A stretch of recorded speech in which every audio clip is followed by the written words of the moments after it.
wa yasibu ala batnihil hajaro minal ju'i wa qad utiya mafatihal khazainil ardiyah wa yasibu lan naleni sapa Kanjeng Nabi mlebet sapa Kanjeng Nabi ala batnihi ngatasé madarane Kanjeng Nabi madaran weteng perut al hajaro ing watu minal ju'i krana luwe krana lapar. Pernah beliau merasakan lapar. Nah, sebagai bentuk ikhtiar beliau dalam menahan rasa lapar itu, ya, perutnya beliau dikasih apa? Dikasih batu, kemudian diikat di atas perutnya. Itu Rasulullah pernah mengalami yang semacam itu. Tapi nggak sering, ya, nggak tiap hari beliau seperti itu, enggak, ya.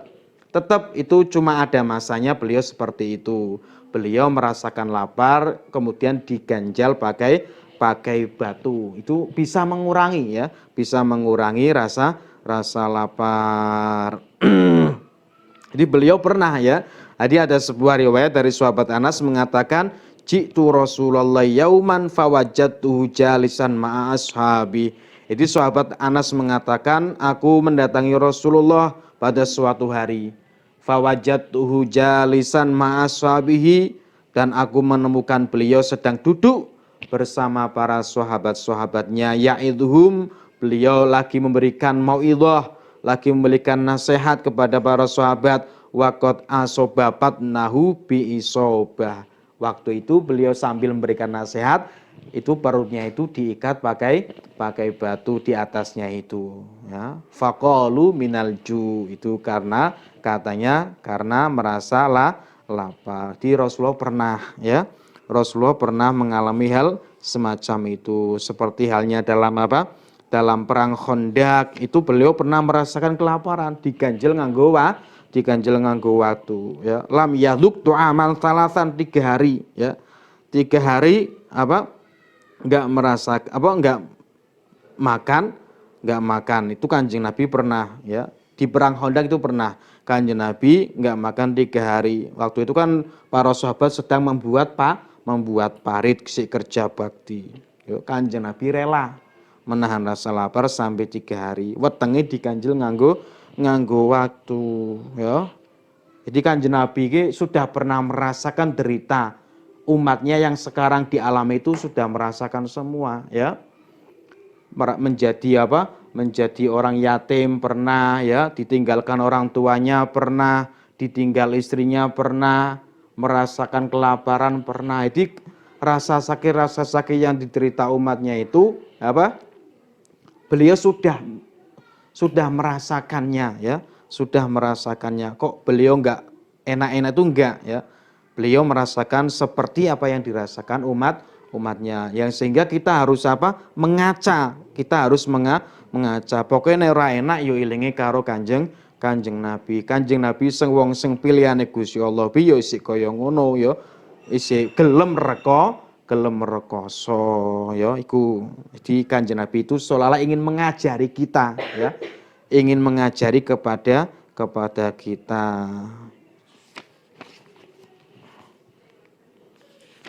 Rasulullah pernah mengikat batu di atas perutnya karena lapar. Wa qad utiya mafatihal khazainil ardiyah, wa qad utiya hale teman-teman den paringi sapa Kanjeng Nabi mafatihal khazaini ing pira-pira kuncine pira-pira gedung.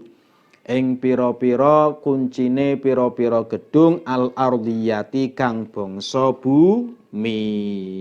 Al ardiyati kang bangsa bumi, beliau pernah merasakan lapar sehingga mengganjal perutnya dengan pakai batu, padahal waqad utiya mafatihal khazainil ardiyah, padahal beliau telah diberikan kunci apa? Kunci gudang-gudang bumi yang berisi emas, perak, mutiara dan lain sebagainya. Beliau itu punya kuncinya, ya. Beliau itu punya kunci semua itu, harta karun itu beliau punya, simpanan-simpanan bumi itu beliau punya. Tapi beliau apa? Tetap merasakan apa? Tawadhu, merasa tawadhu. Jadi ya merasakan kesusahan juga. Ya. Ditawari apa? Ditawari semua kemewahan dunia, tapi Kanjeng Nabi mboten kersa ya. Padahal beliau Rasulullah punya kunci kekayaan. Nah, seperti itu ya. Waqad utiya mafatihal ghazainil ardiyah, padahal beliau memiliki kunci kekayaan. Tapi beliau tetap tawadhu ya. Mau merasakan kelaparan. Yaiku kanggo umate sebenarnya nggih. Warawadat sul jibalu bi antakuna lahu dhahaban fa'abah. Warawadat sulan ngrayu ing Kanjeng Nabi, ngrayu membujuk nyuprih ing Kanjeng Nabi opal jibalu apa pira-pira gunung-gunung yang di Mekah pernah berkata kepada Kanjeng Nabi bi antakuna kelawan yento ana apa jibal iku zahaban iku emas. Gunung-gunung yang di Mekah pernah menawarkan diri kepada Kanjeng Nabi ya untuk menjadi emas biar dimiliki oleh Kanjeng Nabi. Nabi pernah ditawari emas segunung, tapi fa'abahu mongko ora kersa sapa Kanjeng Nabi, ora kersa sapa Kanjeng Nabi ing dhahab utawa fa'abahu mongko ora kersa hu ing murawadah ya, bujukannya gunung. Ya, keluar biasanya Rasulullah Shallallahu Alaihi Wasallam. Malaikat Jibril turun menemui sowan kepada Kanjeng Nabi ya. Kemudian malaikat Jibril berkata sama Rasulullah, innallaha yukri'ukas salam. Sesungguhnya Allah memberikan salam kepadamu wahai Muhammad, wahai Rasulullah. Dan beliau kemudian mendapatkan pesan dari Allah, atuhibbu an takuna laka hadhil jibal dhahaban wa fiddatan. Apakah kamu suka jika gunung-gunung ini menjadi emas dan perak untukmu wahai Rasulullah ya? Itu tawaran dari malaikat Jibril atas perintah dari Allah Subhanahu wa taala. Tapi sekali lagi Kanjeng Nabi mboten kersa ya. Kalau kita ya ditawari seperti itu ya langsung oke-oke saja ya. Ada dana bantuan pemerintah langsung berebutan ya. Bejane ngantri suwi ya. Kalau kita kan semacam itu ya. Kanjeng Nabi ora kersa ya. Ora kersa. Wa kana sallallahu alaihi wasallam yukillu lawa wa yabda'u malakiyahu bisalam. Wa kana lan sapa Kanjeng Nabi sallallahu alaihi wasallam iku yukilla iku ngidikake sapa Kanjeng Nabi menyedikitkan Allah wa ing omongan nganggur, omongan sing ora berfaedah. Kanjeng Nabi menyedikitkan omongan yang tidak bermanfaat. Maksudnya menyedikitkan itu ya sama sekali tidak pernah. Yo. Bukan berarti kok yukilla menyedikitkan itu pernah ngomong ngawur, pernah ngomong apa? Sing nganggur, sing ora manfaate mboten nggih. Jadi yang dimaksud apa? Menyedikitkan perkataan yang tidak berguna itu maksudnya ya sama sekali tidak pernah melakukannya. Jadi maksudnya itu al-mubalaghah fin nafyi. Jadi apa? Mubalaghah dalam peniadaannya itu menguatkan bahwasanya Rasulullah tidak pernah berkata omongan yang tidak berfaedah, anfaidah ya. Wa yabda'u lan ngawiti sapa Kanjeng Nabi man ing wong lagi yahu kang tetemu sapa Kanjeng Nabi ing man bisalami kelawan salam. Beliau ketika berjalan berjumpa dengan seseorang, beliaulah yang selalu mendahului mengucapkan salam. Beliaulah yang selalu menyapa terlebih dahulu. Kan kalau enggak orang tawadhu ya enggak akan seperti itu. Kalau kita katakan, mending nanti nunggu dia nyapa atau tidak. nunggu dia ucapkan salam atau tidak. Nah, kadang kita seperti itu. Tapi kalau Kanjeng Nabi lebih memilih untuk apa? Wa yabda'u man laqiyahu bisalam, memilih lebih mendahului. Jadi ini sunnah ya. Sunnah lebih mengedepankan apa? Mengucapkan terlebih dahulu salam kepada orang yang bertemu. Ojo apa? Ojo enter-enteran ya. Ora kok nunggu-nungguan ya, saling menunggu ya akhirnya bablas lewat ora apa? Ora saling sapa. Afsyus salam, sebarkanlah salam. Jadi tetap memulai salam terlebih dahulu. Kanjeng Nabi, niku Kanjeng Nabi nggih, luar biasa pokoknya. Sifatnya kalau kita membahasakan sifatnya itu gak akan pernah habis ya. Kalau kita menceritakan secara detail pun gak akan pernah habis. Ya. Wa yutilus sholata wa yaksurul khutubal jumu'iyah wa yutilu lan dawake sapa Kanjeng Nabi as-sholata ing salat. Beliau suka memanjangkan salatnya. Ya, salat-salat yang memang benar-benar di situ dianjurkan untuk dipanjangkan seperti salat Jumat, salat zuhur, salat subuh. Itu ada apa? Ada anjuran untuk dipanjangkan. Tapi satu sisi beliau juga salatnya cepat, ringan, tidak terlalu cepat. Misal ketika di belakang makmumnya ada orang bermacam-macam orang ya, ada orang tua, orang sepuh ya, terus ada yang lagi bekerja, ya Kanjeng Nabi tetap memahami seperti itu yang sehingga sholatnya tidak dipanjangkan. Jadi bahasa wayutilus sholat itu enggak secara mutlak ya. Ojo dipaten ya, tapi tidak secara mutlak ya. Berarti apa? Fi halin duna halin ya, waktun ya, fi waktin duna waktin. Berarti cuma apa? Ya kadang panjang, kadang apa? Kadang pendek. Ya. Yo seorang imam juga harus tahu ya makmumnya itu bagaimana. Ya. Kalau sholat sendirian ya monggo ya. Kalau sholat sendirian dipanjangkan sampai sejam 2 jam pun nggak masalah. Ya.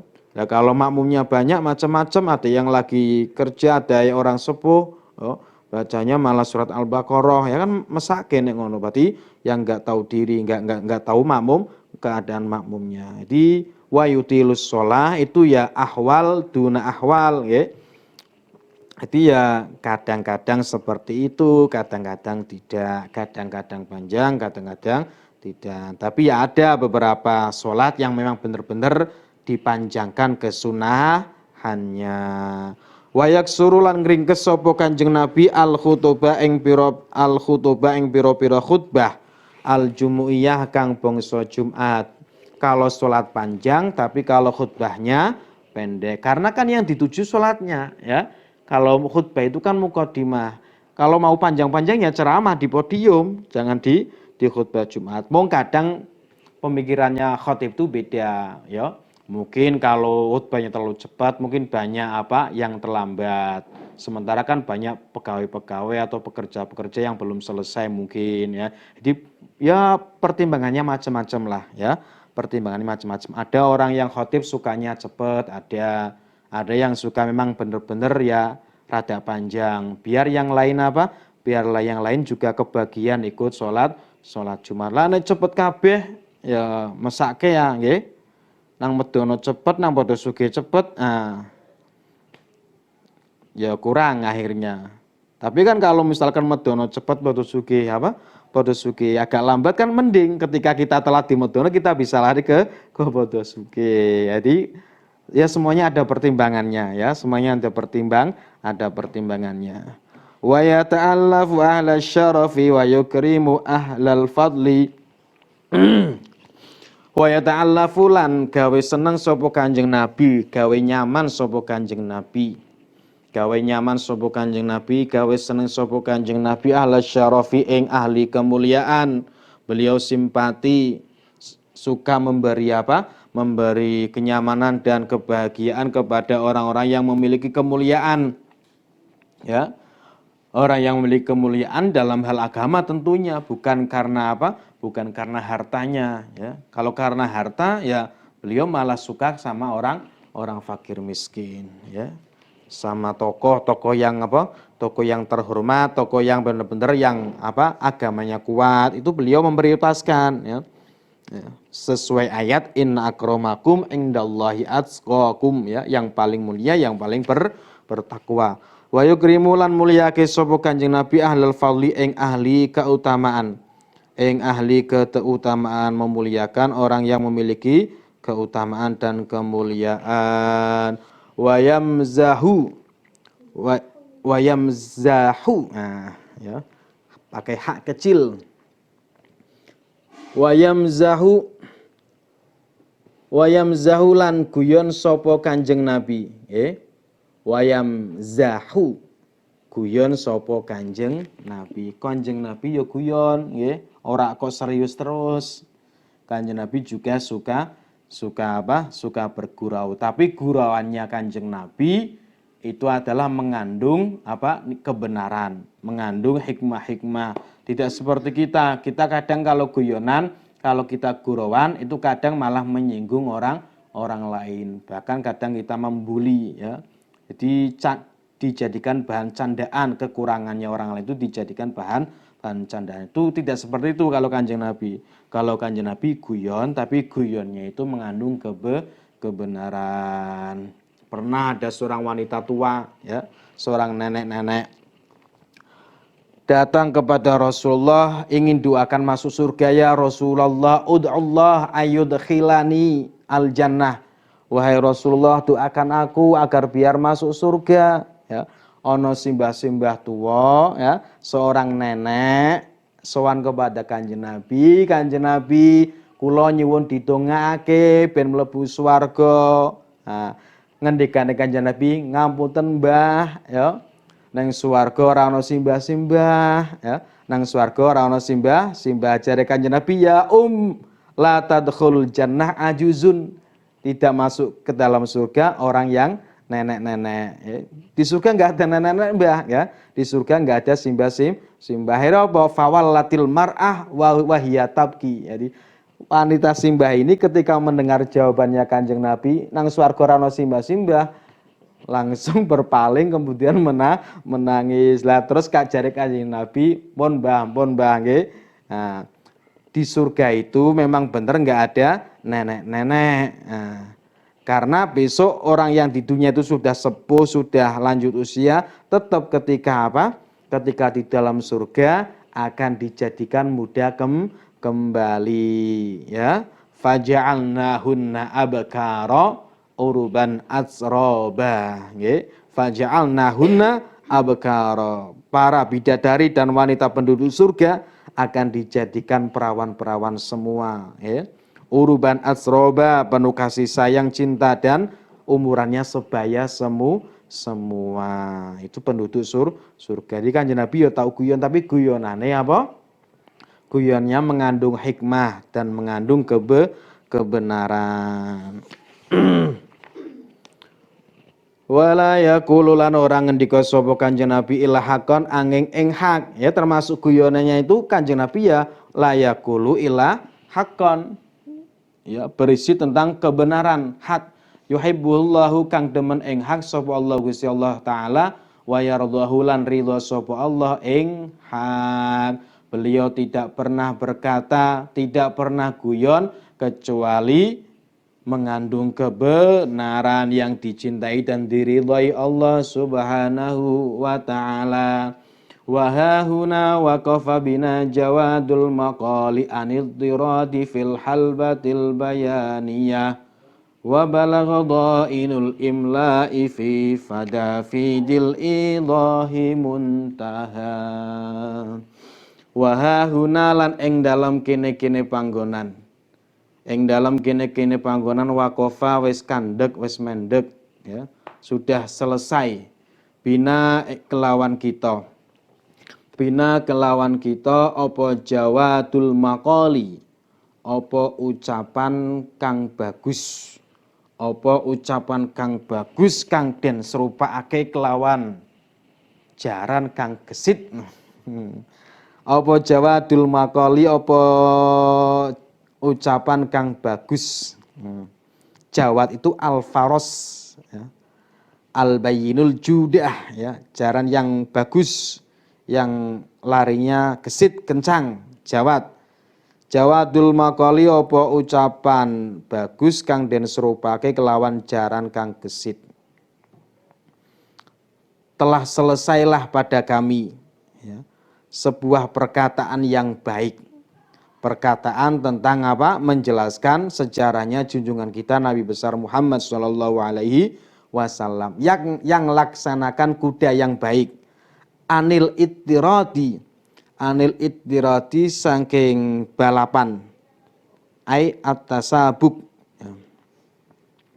fil halbati ing dalem, fil halbati sertane nggih, fil halbati ma'al khail, fil halbati sertane jaran,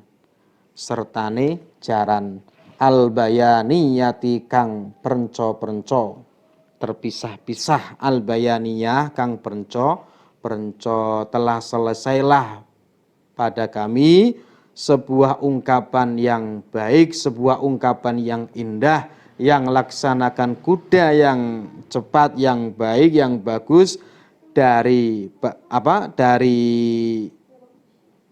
balapan bersama dengan kuda-kuda yang lain yang terpisah-pisah. Artinya apa? Artinya ungkapan baik ini, ungkapan yang indah yang dituturkan, yang diungkapkan oleh Sayyid Ja'far Al-Barzanji ini sudah selesai. Yang ucapannya beliau ini yang baik dan indah ini, ya, laksanakan sebuah kuda yang baik di antara beberapa kuda yang terpisah-pisah. Artinya keterangan yang beliau ambil, yang beliau tulis dalam kitab Al-Barzanji ini, beliau juga kutip dari beberapa kitab yang lain. Berarti kitab-kitab yang lain banyak itu diambil, ya, dijadikan keterangan di dalam kitab Al-Barzanji ini. Fil halbatil bayaninah, bersama dengan kuda-kuda yang terpisah-pisah. Itu artinya apa? Itu artinya kata Imam Nawawi Al-Bantani itu isyaratun ila annal musannif akhadha hadhil qissah min kutubin katsirah. Sebuah isyarat bahwasanya Kiai Musannif mengambil kisah-kisah ini dari beberapa kitab yang banyak. Jadi referensinya, ya, itu tidak cuma satu, tapi 2, 3, 4 dan seterusnya banyak. Fil hal batil bayaninah, yang laksana bersama dengan kuda-kuda yang lain yang terpisah-pisah dalam kuda balap. Nah, wa balagha inul imla'i fi fadafidil idahi muntaha, wa balagha lan tumeka dhainul imla'i apa imla kang den serupake kelawan wong kang budalan, ya. Dhain murtahil. Dhainul imla'i apa imla itu apa? Ilqaul kalam alaman yaktub, mengungkapkan perkataan kepada orang yang nulis. Nah, itu ilqa. Imla berarti ungkapan apa?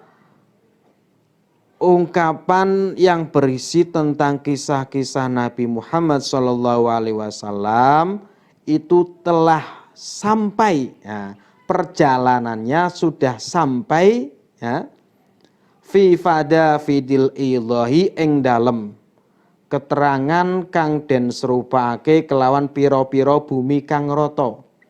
Keterangan kang den serupake kelawan piro-piro bumi kang rata. Yang keterangan penjelasannya itu laksanakan bumi yang luas yang rata. Artinya apa? Penjelasan penjabarannya luas tanpa ada sebuah